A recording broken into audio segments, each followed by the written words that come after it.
guys, this is Karen, and I'm here with Monica Benson, the Arlington Bugler. Monica, tell us where we are and what you do. So we are at Arlington Park Racetrack. It's a horse racing track in the suburbs of Chicago, Okay. just a little north of the city. And I'm the bugler here, so I play the call to post before all the horse races. So like 10 minutes before the race, I blow this instrument. Okay, and what is this? So this is a bugler? A bugler. A bugle? No, that's me. That's you.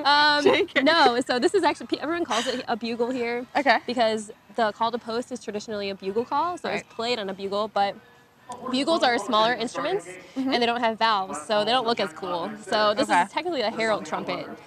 So so I play the call to post on this herald trumpet, and that's what I do here. That's so awesome. Okay, can you tell us a little bit more about what this job is and what the history is in being a bugler? Sure. So I didn't really know much about it when I got this job. I didn't even really know that it existed, actually. So my call is called the call to post. Okay. So 10 minutes before the horse race is when they take the horses to the starting gate, and that's what they call post time. So this call just alerts the audience and the people that, hey, it's almost race time, so come out from the building and watch the race. So That's so cool. Okay, so just to be a little bit dorky, can you tell me a little bit about performance anxiety and how you go in and how many races a day do you do? Like, how do you acclimate to, like, it's raining right now, it's cold, it's hot, like, how does this work?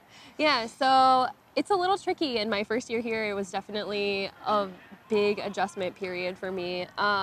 So there's usually one race weekend, because our race season is May to September, so there's usually one race weekend that's really, really cold, and you have to play. As a brass player, like, that's not fun, like playing when your instrument's cold and the environment is cold, so it kind of is what it is, you know, and it's weird having, like, something that you play every day, because some days it's better than other days, and it's just, there are people that are here that come every day, you know, and so, like, they hear me at my best and then they hear me at my worst, so it's just interesting. It's a big mental game for sure, which I didn't think that, it's a small little trumpet call, you know, it's like maybe 30 seconds, but it's like you can really get in your head about it, so it's kind of just, you have to take a deep breath and then just play, and whatever comes out, and some days it's good and some days it's bad, so you just kind of have to go with it. Yeah, that's very awesome.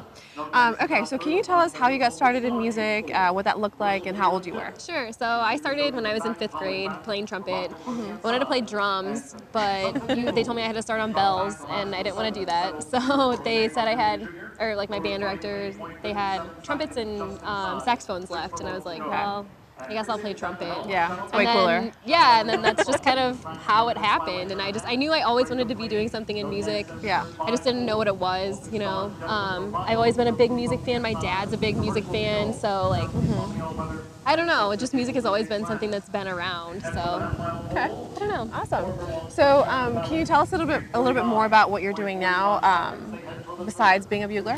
Sure. So I am filming a video series with you, obviously. So I'm interviewing women in the music industry that have unconventional jobs, like basically not playing in an orchestra, you know.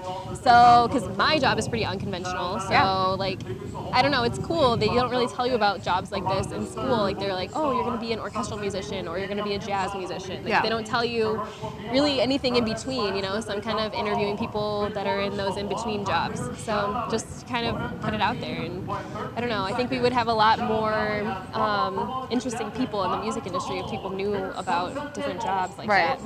And then I'm going to be starting grad school in the fall, so that's awesome. Congratulations. Yeah, where are you going to study? I'm going to be studying performance. I'm probably going to get a music ed degree while I'm there. Okay. But I'm going to be at DePaul.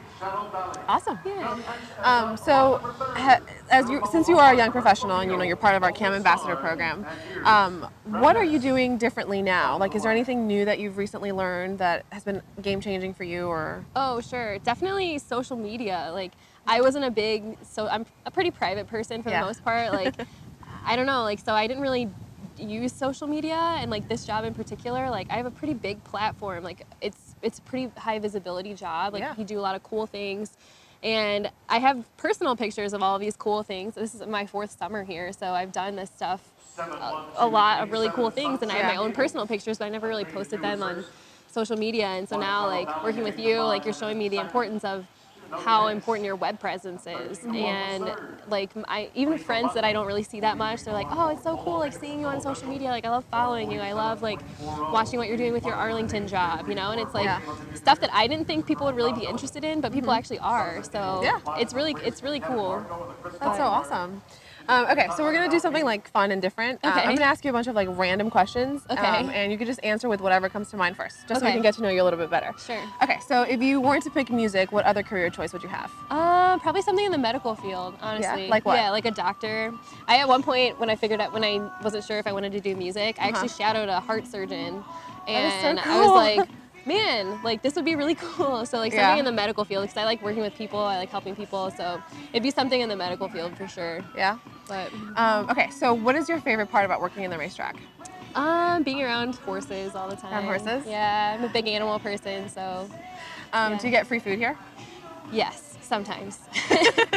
It depends on who's working. Have you met any celebrities here at the park? Not here exactly. I've met Mike Ditka here at the racetrack, and then Coach Q. So like a lot of sports personalities come through here. But my favorite person that I've ever met, like doing an Arlington thing, was Jack White from the White Stripes. I met him at a Cubs game, and it was like, Oh my gosh.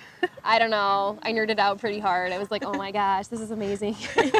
Yeah, but he's a really cool guy. Like we got a picture together that I didn't post on social media because I didn't know anything about social media. So Okay. there's a picture of it floating around somewhere. Well, thank you so much for joining us, Monica.